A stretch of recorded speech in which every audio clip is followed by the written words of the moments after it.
زما نوم هما شفیق دی او زه د سوشیولوژي ډپارټمنټ سټوډنټ یم د جان زیب کالج نه سټوډنټ یم او زموږ چې نن کوم سټال دی په دې ایکسپو کې هغه د سوشل ټیبو بریکینګ سټال په کومې ټیبو موږ هغه هر کار ته ویلی کېږي کوم چې زموږ په سوسایټي کې بد ګڼلی کېږي یو قسم د پروهیبټډ ګڼلی کېږي او ډېر په سپک نظر هغې ته کتلی کېږي نو په هغې کې خو موږ ډېر زیات کانسیپټس راغستي دي په هغې کې موږ ریسیزم راغستی دی وایلیشن اف هیومن رایټس راغستی دی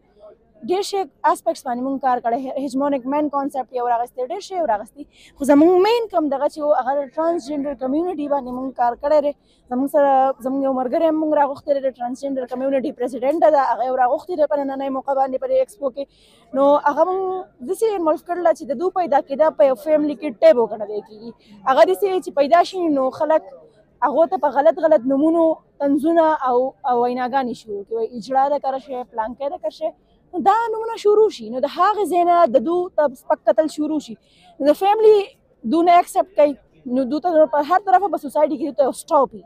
نو دو راشي دو ته ایونټس او هغه پروګرامونه چې ورته موږ وایو هغه خلک یې هلته کې راغواړي نو ډېر په خوشحالۍ ځي دا هغې پهلو ته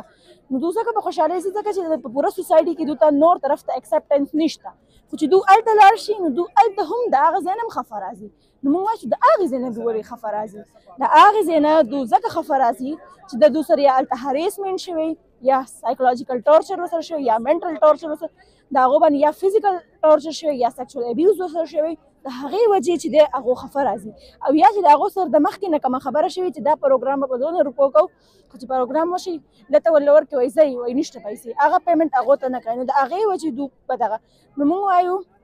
په 7 ډسمبر 2024 کې یو نوی بل پاشه اسلامي نظریاتي کونسل هغه وایي چې دو به ته به ټرانسجنډر نور نه ویلی کېږي دو ته به انټرسیکس ویلی کېږي ځکه چې ټرانسجنډر یو ډېر وایډ ټرم دی په هغې کې زموږ سره هغه خلک هم راځي کوم ځان